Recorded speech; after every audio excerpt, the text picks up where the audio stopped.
Hello दोस्तों, एक बार फिर बहुत बहुत स्वागत है आप सभी का हमारे आज के इस वीडियो में। दोस्तों, आज के वीडियो का टॉपिक क्या है, यानी कि आज की इस वीडियो में हम किस विषय पर बात करने वाले हैं वो सब जाने उससे पहले आपको ये बता देते हैं कि आज के वीडियो टॉपिक हमें सजेस्ट किया था हमारे एक व्यूअर ने। सो इसलिए आज के वीडियो रिक्वेस्टेड वीडियो है, और अगर आप भी किसी वीडियो को टॉपिक हमें सजेस्ट करना चाहते हैं तो बेशक कमेंट बॉक्स में बता सकते हैं। और अगर आपको हमारी वीडियो देखना पसंद है या फिर अच्छे लगते हैं तो प्लीज चैनल को सब्सक्राइब कर भी आप हमें सपोर्ट कर सकते हैं। Thank you. तो दोस्तों, आज की इस वीडियो में बात करने वाले भारत की बैकबोन के बारे में, भारत की शक्ति के बारे में और भारत की अर्थव्यवस्था में अहम योगदान देने वाले इंडियन सिटीज के बारे में। दोस्तों, वैसे तो भारत में बहुत सी बड़ी सिटीज है जो इंडिया की डेवलपमेंट, इन्वेस्टमेंट और इकोनॉमी के लिए एक बैकबोन के रूप में काम करती है, जिसमें बेंगलोर, दिल्ली, मुंबई और कोलकाता जैसे कई बड़े शहर मौजूद है। लेकिन कभी सोचा कि भारत के कुछ छोटे शहर जैसे कि कानपुर, जयपुर, इंदौर, पटना, देहरादून और सूरत आदि से बड़े छोटे शहर भी शामिल है। जी हाँ दोस्तों, हाँ, माना कि ये शहर अच्छे खासे डेवलप्ड है और अपने अपने राज्य के लिए अच्छा खासा अहमियत रखते भी है। वहाँ पर इकोनॉमी इनकी वजह से ही चलती है कई राज्यों में। लेकिन ये दिल्ली और मुंबई जैसे शहरों के सामने हर महीने में छोटे, खासकर पॉपुलेशन में, जहाँ दिल्ली, मुंबई और कोलकाता जैसे शहरों की जो जनसंख्या है वो 1.5 से 2 करोड़ तक जा पहुंची है।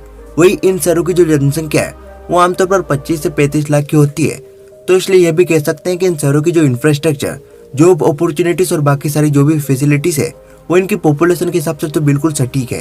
लेकिन आज हम बात सिर्फ पटना, इंदौर और सूरत शहर की करने वाले हैं।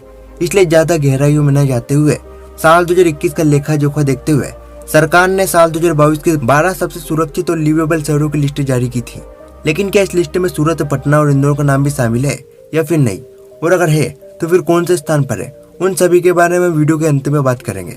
उससे पहले हम ये जान लेते हैं कि जो भारत के सबसे सुरक्षित और लिवेबल शहर होते हैं उन्हें कैसे निकाला जाता है। मतलब कि इस लिस्ट को किस आधार पर तैयार किया जाता है, किन चीजों की जरूरत होती है किसी शहर को पूरी तरह डेवलप होने में, बेसिक फैसिलिटीज, इंफ्रास्ट्रक्चर और बाकी तमाम क्षेत्रों में बेहतर होने में, ताकि वह भी इस लिस्ट में अपना नाम दर्ज करवा सकता है। तो एक नए शहर में स्थानांतरित करने के लिए व्यापक अध्ययन की आवश्यकता होती है, क्योंकि भारत में नए शहर में अपना जीवन शुरू करते समय आप जो अवसर चाहते हैं उसमें कई पहलू शामिल होते हैं। क्या एक शहर को रहने के लिए भारत के सबसे अच्छे शहरों में से एक बनाता है? दोस्तों, जीवन के उच्च मानकों यानी कि स्टैंडर्ड ऑफ लिविंग, पर्याप्त रोजगार की संभावनाएं, एक कमर्शियल सेंटर यानी कि एक वाणिज्यिक केंद्र, तकनीकी केंद्र, उच्च अंत रेस्तरां, स्वच्छता और सुरक्षा जैसे गुण किसी स्थान के मूल्य को निर्धारित करने के लिए बहुत ही इंपॉर्टेंट फैक्टर्स माने जाते हैं।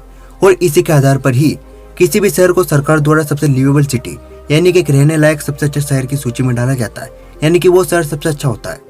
अब हमने ये तो जान लिया कि एक अच्छे लिवेबल शहर को सरकार कैसे और किस आधार पर खोजती है। इसलिए कुछ पॉइंट के आधार पर ही हम इन तीनों शहरों का कंपैरिजन करेंगे, जैसे कि standard of living, enough employment, commercial centres, cleanliness and safety और इकोनॉमी। शुरुआत करते हैं स्टैंडर्ड ऑफ लिविंग से, यानी कि जीवन स्तर से। तो जीवन स्तर एक ऐसा आंकड़ा है जो किसी शहर या राष्ट्र में आराम और धन के स्तर को दर्शाता है। यह आय, आवास, शिक्षा और स्वास्थ्य और देखभाल सहित विभिन्न कारकों पर आधारित होता है, जिसमें इन तीनों शहरों में सबसे खराब प्रदर्शन बिहार के पटना शहर का है, जहाँ पर crime rate, poverty rate, unemployment rate और क्लीनलीनेस यानी कि साफ सफाई भी इंदौर और सूरत के मुकाबले बिल्कुल ना के बराबर है। इसके अलावा पटना का प्रति व्यक्ति आय भी इन दोनों शहरों के मुकाबले बहुत ही कम है, जहाँ सूरत की प्रति व्यक्ति आय 4,50,000 पर एनम है और इंदौर की 3 लाख पर एनम। वही पटना का पर कैपिटा इनकम सिर्फ 2,25,000 पर एनम के हिसाब से, यानी कि पटना शहर में रहने वाला हर व्यक्ति 2,25,000 रुपए सालाना कमाता है। वही क्राइम रेट यानी कि अपराधी गतिविधियों और साफ सफाई के मामले में भी सबसे खराब प्रदर्शन पटना का ही है। वही सबसे अच्छा प्रदर्शन इंदौर शहर का है, जो देश का number 1 cleanest city of India भी है। जी हाँ दोस्तों, वही सूरत शहर भी क्राइम रेट और साफ सफाई के मामले में इंदौर के बाद दूसरा सबसे अच्छा शहर है। Enough employment. तो दोस्तों, इसमें तो कोई दो राय नहीं कि कोविड और लॉकडाउन की वजह से भारत में पिछले 2 सालों के दौरान रोजगार सृजन की स्थिति खराब रही है। लेकिन सच बात तो यह भी है कि देश में रोजगार की हालत कभी अच्छी हालत में थी ही नहीं, और महामारी के पहले भी लगातार बद से बदतर होते गए थे। भारतीय शहरों में जॉब अपॉर्चुनिटी की स्थिति देखें तो लोग आमतौर पर दिल्ली, मुंबई या फिर बेंगलोर जैसे शहर की तरफ ही ज्यादातर अपना रुख करते हैं। वही सूरत, पटना और इंदौर की बात की जाए तो दोस्तों, तीनों शहर अपने अपने राज्यों के आर्थिक बैकबोन है।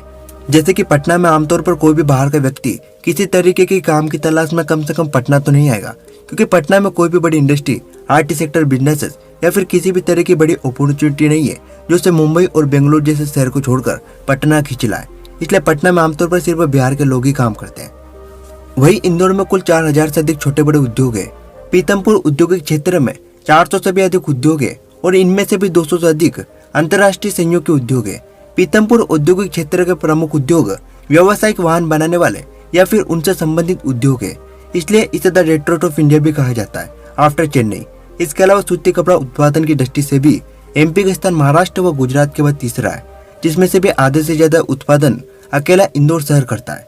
इसके अलावा इंदौर का मुख्य आय सर्विस सेक्टर पर निर्भर करता है, जिसके मुकाबले पटना में अभी तक कोई बड़ा अंतर्राष्ट्रीय संयोग के उद्योग नहीं है, जिसके कारण पटना और बिहार के बाकी युवा आबादी को नौकरी की तलाश में किसी दूसरे शहर या फिर किसी दूसरे राज्य में जाना पड़ता है।